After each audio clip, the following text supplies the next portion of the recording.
Yes, welcome back. And that was Street Talk this morning, talking Yes, about insecurity in Nigeria.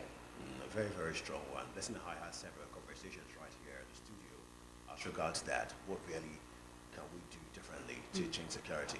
And she asked the question. Your question was I said, do you think honest.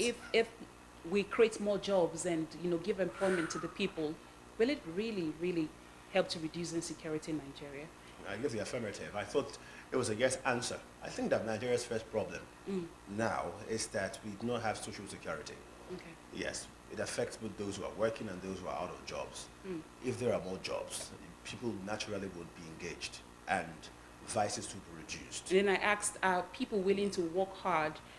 If you create the jobs, are there people that would really, those that are already into this Yeah. crime, this kidnapping, would they be willing to fall back and, take up these jobs and stop that lifestyle? Let's also remember that the Nigerian people are very strong people. And that over the years, over time now, we've seen Nigerians having more than one jobs, more than one hustles, getting into this and that. Imagine a graduate, and I'm not sure you're going to find this in every other part of the world, studying hard, electrical engineering, industrial chemistry, some difficult courses really. And when they are done with school and there are no jobs, they begin to do things like fashion designing, tile fixing, and all that kind of jobs Plumbing. just to survive really. And there are some who would not take those jobs. But the point is that Nigerians are strong-hearted. And if they have something doing, they will do it devotedly.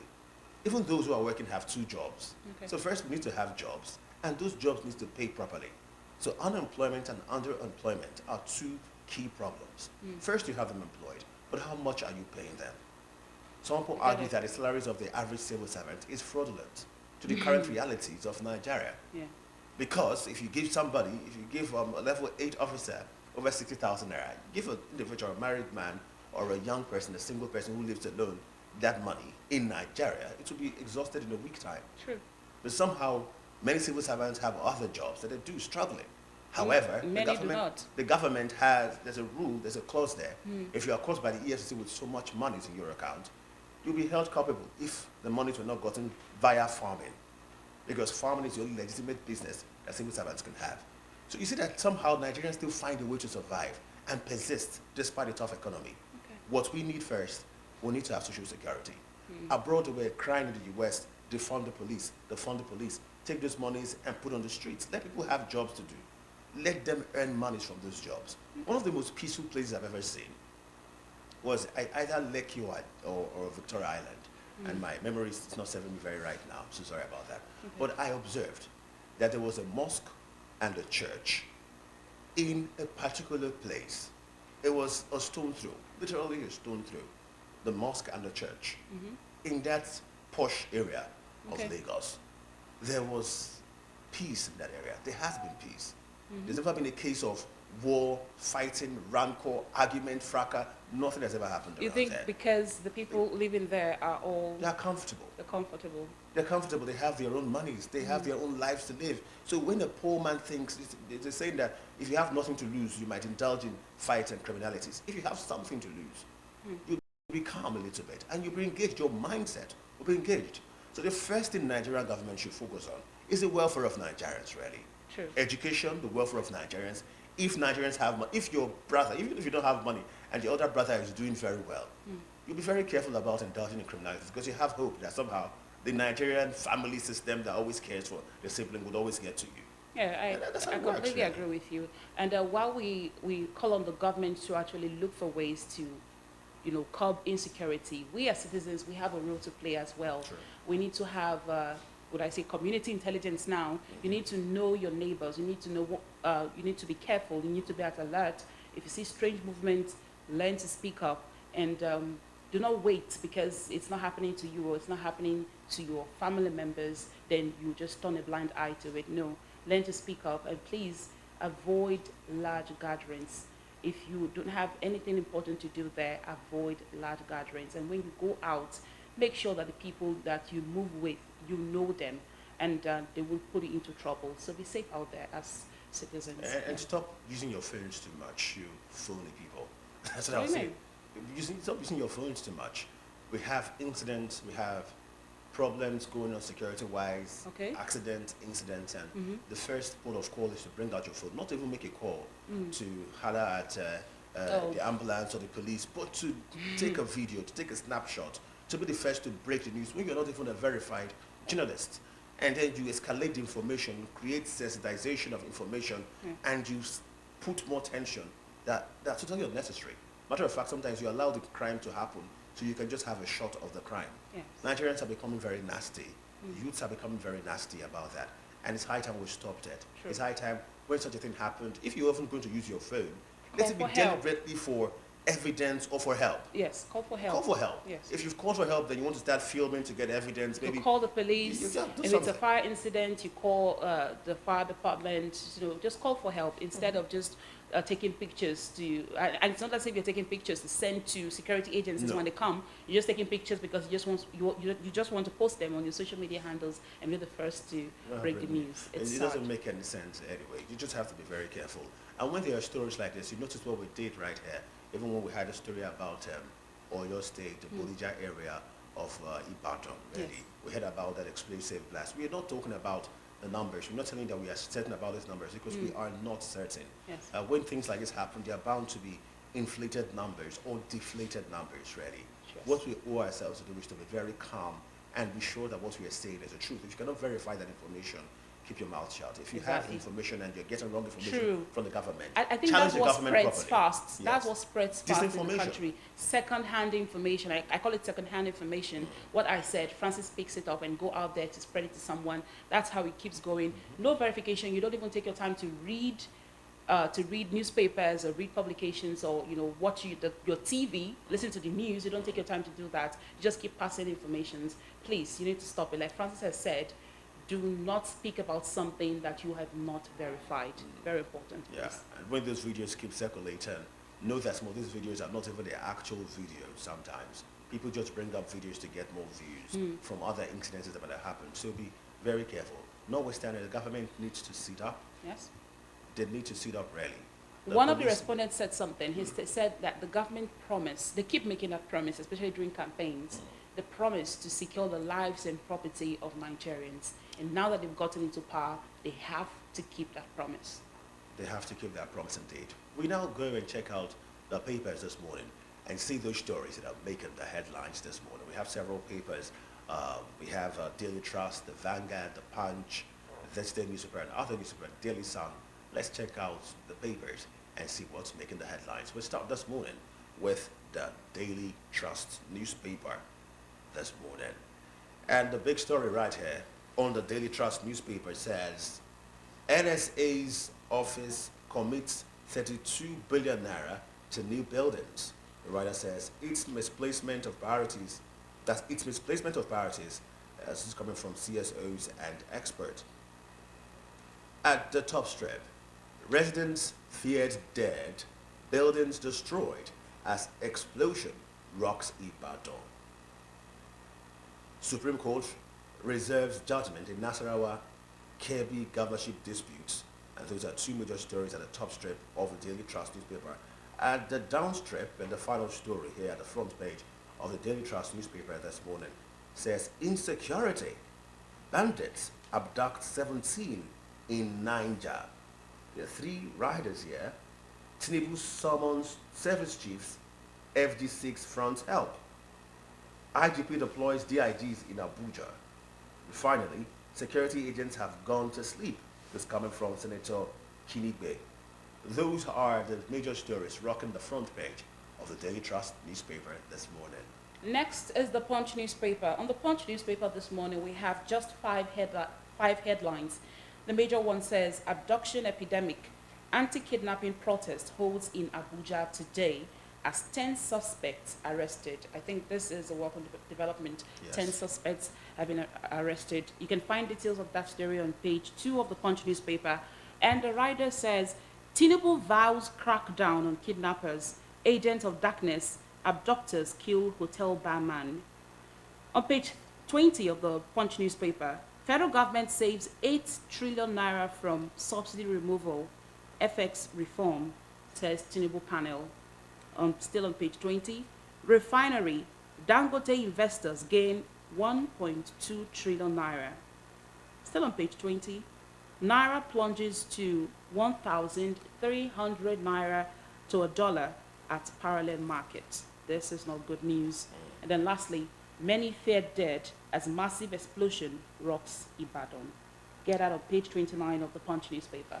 Okay, let's go check out the Guardian newspaper. The stories making the front page of the Guardian newspaper this morning. We have here, FG opts for conditional divestment as all majors trade $4.5 billion assets.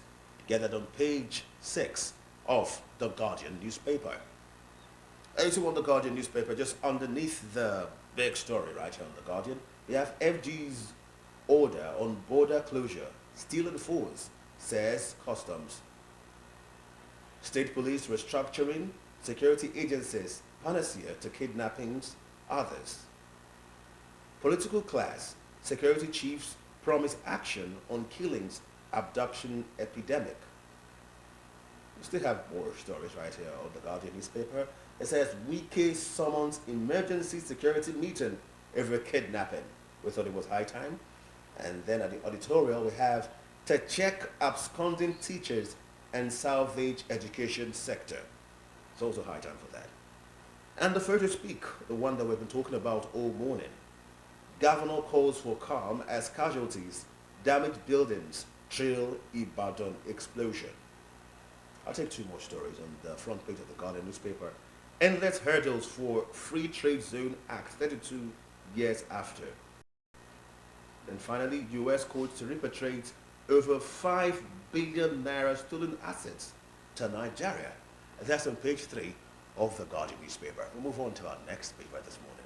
Our next paper is the Nigerian Tribune, and the major headline is still on the very sad news. Explosion rocks section of Ibadan. So many writers to that story. One says, security men flood part of Bodija estate. Many injured, rushed to UCH, other hospitals. Vibration from blast felt across city. Okay, let's look at the top strip of the Nigerian Tribune. Why I didn't sack Emefiele, says Buhari. And the writer defends Nigeria redesign policy. You can read up that story on page 4 of the Nigerian Tribune. I want to know why, really. I really want to know why as well. Like Buhari, I have adopted policy of non-interference, says Tinubu. Plateau attacks, Middle Belt Southern leaders advocate state policing. That's on page 11.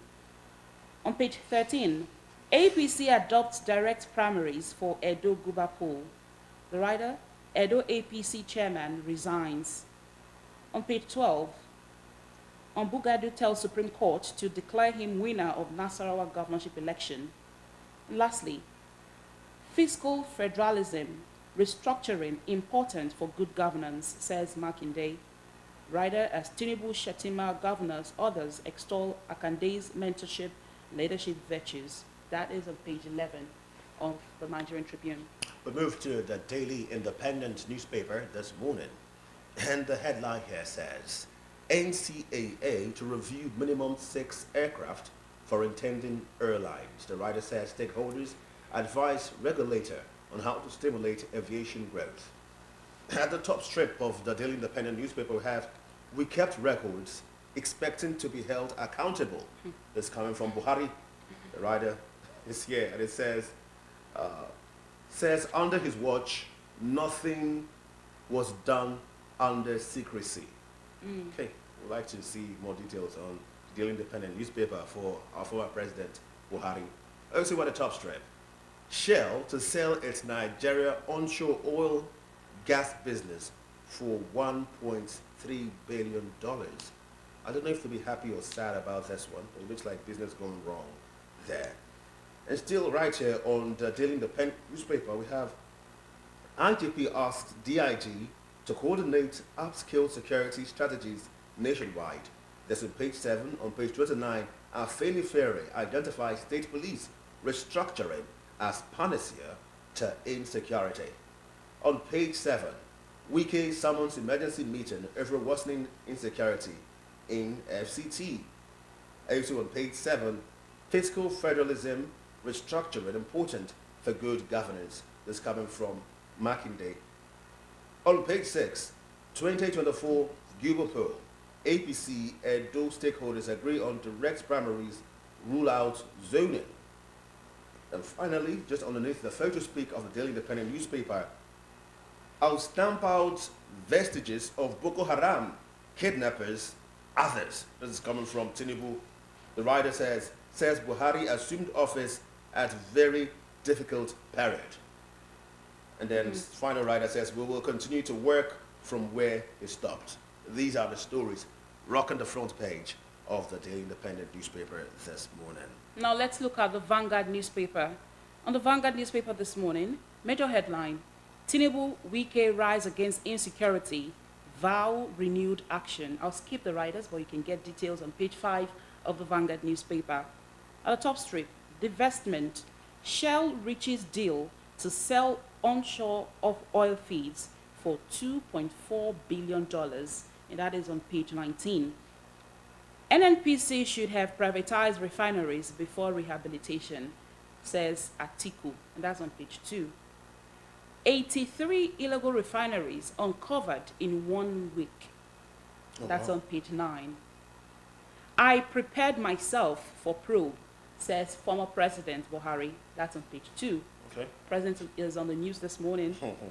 And on page 8, buildings destroyed as explosion rock parts of Ibadan. Federal government building fiscal resilience to reduce foreign borrowing, says Finance Minister. That's on page 20. Palliative funds. There is plot to link Baja, says source. That's on page 4. And Supreme Court, don't throw Nasarawa into crisis, says APC. That is on page 12 of the Vanguard newspaper. And that's the last one. Okay, now we'll move to the Daily Sun newspaper this morning. And now the headline on the Daily Sun newspaper. Nigeria's stolen assets. UK court orders return of 8.2 billion naira. That's the big story right here on the Daily Sun Return. newspaper. Oh, wow. Yes, UK court orders return of 8.2 billion naira. The writer here on the Daily Sun newspaper says directs money to be used for arms purchase. At the top strip of the Daily Sun newspaper, we have disgruntled politicians using IPOB against Deputy Speaker. This coming from Group. The writer says, as Biafra agitators accuse him of working against Kanu's release. That's on page 5 of the Daily Sun newspaper. More stories on the front page. We have a kidnapping. Wike holds emergency meeting with security chiefs. That's on page 4 of the Daily Sun. On page 29, residents panic as explosion rocks Ibadan. On page 6 and 9, anxiety as Supreme Court reserves judgment on Nasarawa Kebbi Gilbert disputes. We have some other stories. Concerns mount over sale of $2.4 billion Shell onshore gas assets. That's on page 20. And finally, insecurity. No rest until agents of darkness are eliminated, says Tinubu. I love the assertive statements against insecurity this morning. Okay, agents of darkness, that's fine. Our last newspaper for review this morning is the Nation newspaper. On the Nation newspaper, we have as major headline, President raises red alert over rising banditry, kidnapping. And to the two writers, one says, Tinubu demands concrete action from service chiefs. IG, Wike swing into action. At the top strip, many feared killed, houses destroyed in Ibadan explosion. Get that on news page 6 rather, and then on page 4, EFCC quizzes AGF in humanitarian ministry probe. On story, we have a page 5, Buhari, why I didn't fire immediately.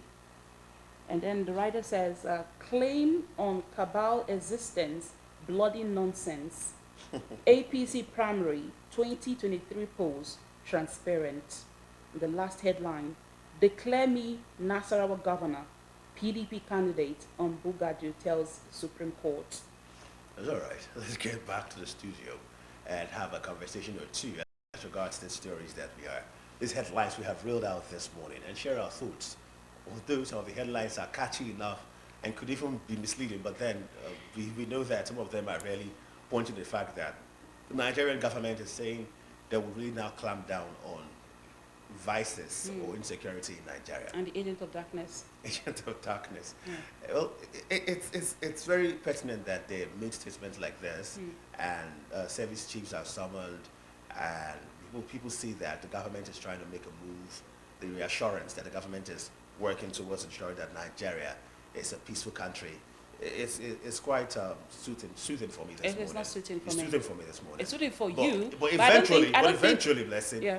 it will be catastrophic for me if I don't start seeing actions, if we still get more headlines on killings and the rest of them. It's one thing to talk about these things. It's another thing to act on these things. But then we noticed that there was an arrest made for kidnappers. That was the first story that I think the second, yes, at the yeah. Punch newspaper, it says, 10 suspects arrested in yes. Abuja over kidnapping and other it's activities. high time we heard about arrests made, and you've always clamored for that. Yes. We are yet to hear about arrests made in Plateau State. Yeah. We're yet to hear about that. So these are things I want to hear about, that arrests were made, people were gotten, apprehended, investigations are going on, and then we should see these people tried and judgment taken Exactly. as fast as possible. Yes. Because justice delayed is now proven to be justice denied.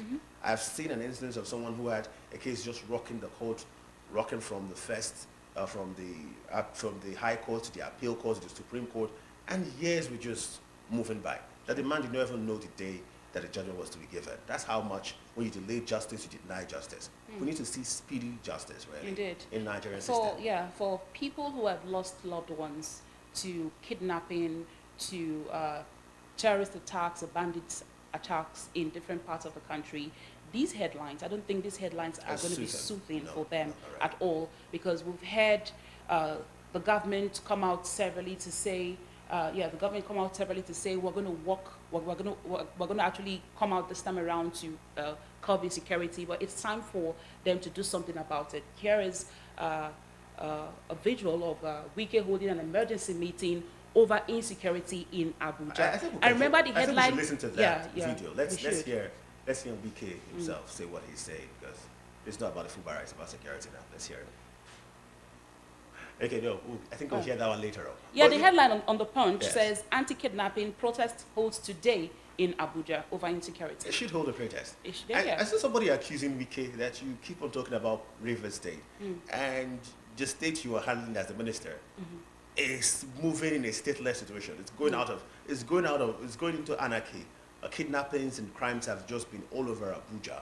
And somehow you're having time to go to Rivers State to talk about Fubara. I think Wike should sit his butt down in Abuja. It's not time to Yeah. start bringing down buildings and constructing bridges. Yes, you did a good job at Rivers State. Rivers State is beautiful, but this is time for security. The beauty without security is useless. Yes. If you have the beautiful Abuja, if you have a very vocal minister in Abuja, and Abuja is in that kind of state, I don't think that you've achieved anything. You know, with it. if you don't speak with, people who have been affected by insecurity, maybe family members, if you don't speak with them, you don't get the full story. Yes. I was speaking to one of our colleagues, Robo, this morning, and she said she spoke to a friend, and the friend said, this kidnapping is not that, oh, you're traveling or you're working at night. Sometimes they come to your house, they break into your house and kidnap people in Abuja. That is what is happening. The effrontery. The effrontery, it's risky. So this is not about staying indoors and not going out. They come to your house to kidnap you. That's the effrontery. That's why these security operatives working very hard. And I'm tired of reactive security jobs in Nigeria.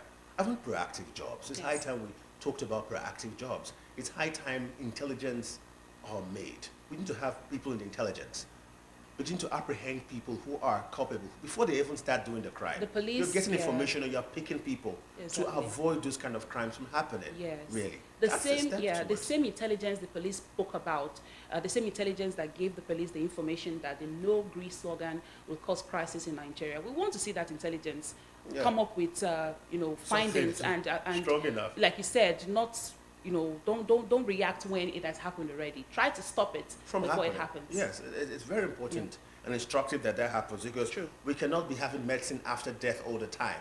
Sometimes we have to, the point of security is to avoid loss of lives and not to act after loss of lives or property. This is something that the Nigerian people are forgetting slowly. So we have to begin to take action as regards that area. Another story that caught our fancy this morning is about the money. I saw the way Blessing reacted when we talked about that money. But let's still look at the insecurity story and let's hear from them precisely. We're still back. We'll still get to hear that one clearly. We're still trying to get and sort out that visual. So we can hear from Wike and security chiefs as they talk about the situation so far in Abuja. But we want Abuja safe. And it's funny because... Not just Abuja, other parts of the country as well. I want to talk about Abuja first of all. Okay. Because once upon a time, it looked like we were talking about Maiduguri. We're talking about areas in the cold northern region. And nobody thought about a place like Abuja. We thought Abuja was going to be secured. Matter of fact, if you thought you had a friend or family member in Abuja, you felt like they were safe. True. And Abuja represents Nigeria. That's Really, true. that's where the diplomats come to. That's where the headquarters are. That place represents Nigeria. And if President Bola Tinubu has been going around from country to country speaking about how Nigeria is a marketable nation and how Nigeria is a place that you can invest in, then this is really ruining all the movement from President Bola Tinubu. Well, I'm glad now that it has gotten to their doorstep. They have called for a meeting with security chiefs, and let's hope that this time around they will actually do something about insecurity in Nigeria. And people should be fired. It's not because we are enemies of progress, but because we are friends of progress, actually. People should be fired. People should lose their jobs when things like this happen. Not even when things like this happen, when they prove that over time they're not competent for the job that they handle, that they're given. You can't occupy a position to handle something, to work, to help secure the country, and you're not working. And you know what's tiring, Blessing? They should be fired. It's the fact that people don't even resign in Nigeria. They don't. They We don't have that culture. You We hear don't. that even if 100 million Nigerians are involved in a bomb blast from terrorists, you see the security chiefs Come out to give sitting a out press there, release. giving out press release, coming out to Yeah. give relief Commiserating items to with the family. with families. We want you to resign at some If you point. cannot, if you Or cannot you do get a job. fired. It's high time that that became the order of the day in Nigeria. Yeah. It even shows integrity, really. It shows that you are very much invested in your job. I even thought, to sway a little, that when Betta Edu had all those crises, brouhaha, back and forth, should have just tendered resignation first. That's an honorable thing to do. So this is calling on Nigerians to have that mindset to resign. I'm talking about civil servants and workers in companies that are managing, living from hand to mouth. I'm talking about those at juicy positions, top positions, sensitive positions in the country. When things go all right, you should step aside and let somebody else. You see that happen in England, in Britain, every now and then. Prime ministers step down. Leave the seat. I actually wish and pray that our President Tinubu does not spare anyone. As a matter of fact, now that he has called for a meeting with the service chiefs, I do hope that he gives them a deadline. Yes. That if they don't actually come up with something tangible, they will be sacked. Okay. Talking about how we are concerned about security, the writer to this story says direct money to be used for arms purchase. It's on the Daily Sun newspaper. It actually says Nigeria's stolen assets. UK court orders return of 8.2 billion naira. And then the writer says direct money to be used for arms purchase. It means that the country is invested so much. But we've heard so much about monies returned in Nigeria. And we've heard very much less about how the money was spent. And so this is calling on the Nigerian government to be very transparent on how we use these monies that are returned. Let Nigerians see what's happened with those monies, because that's our national cake there that was stolen. Yes, and while we're talking about monies that have been returned to the country, the federal government should also be transparent. There's a headline here on the Punch newspaper that says, federal government saves 8 trillion naira from subsidy removal and FX reform. It is coming from Tinubu panel, so we want to know how the money is being spent. Yes, if you've been saving, and now it's 8 trillion naira from subsidy removal, we want to know how indeed the Because federal Tinubu is even government spends the saying, on money. the Nation newspaper, they captured that story this way. It says, Tinubu, prosperity soon after subsidy removal pains. Every time We can't wait. President Bola Tinubu has been assuring Nigerians, let's give him credit. Because in Lagos State, we knew how much he worked, how he made that state an independent state economically, and how the state became a giant in internally generated revenue. Lagos State, and he has maintained that status quo via his predecessors, who we believe are, his mentees. Talking about the big International Mentors Day, they have been following up with the strikes of President Bola Tinubu while he was governor. It's important that Nigerians felt the pulse of this, of the subsidy removal already. And we've always talked about the things that we want to see. If we're suffering from electricity, we must look into electricity. We're having 3,500 megawatts of power for over 200 million Nigerians. We must talk about how we can change this particular reality and get better. Nigeria needs to stand. And the fact is that over the years, oil has been our major drive in our economy, because somehow everything is influenced via the price of fuel or petrol. From cost of transportation to powering of industries, it is influenced by the cost of fuel. So it's very important that these monies are channeled towards electricity. People can see stable power supply, and then transportation could even be subsidized so that the average Nigerian can survive these difficult times, really. Another headline on different newspapers this morning is our former president, Buhari, coming out to say, I prepared myself for probe. That's just one. Another one, this one on the Nigerian Tribune says, why I didn't sack Emefiele, says Buhari. Yes. And then there's one headline you took on that story. You said something about him insisting that nothing was done in secrecy during his tenure. And one would wonder, although there are still allegations against Emefiele that he had about 500 and something bank accounts, and then he was involved in money laundering. One would wonder, under whose government did he do this? The man served 8 years. He served 1 year during the Goodluck Jonathan era. Then he moved on to President Buhari's era, where he had all these things, all these allegations leveled against him. Yet the former president is saying, why I did not sack Emefiele. We want to even find out. So we're going to grab copies of the papers this morning. Also, what we want to find out is how the Delta State government has been faring when it comes to road infrastructure. With us this morning, who will join us shortly after, is one who is quite conversant with everything going on in governance. He will let us know how far Delta has been going so far in the area of road infrastructure. This is coming up next on Morning Ride. Do stay with us.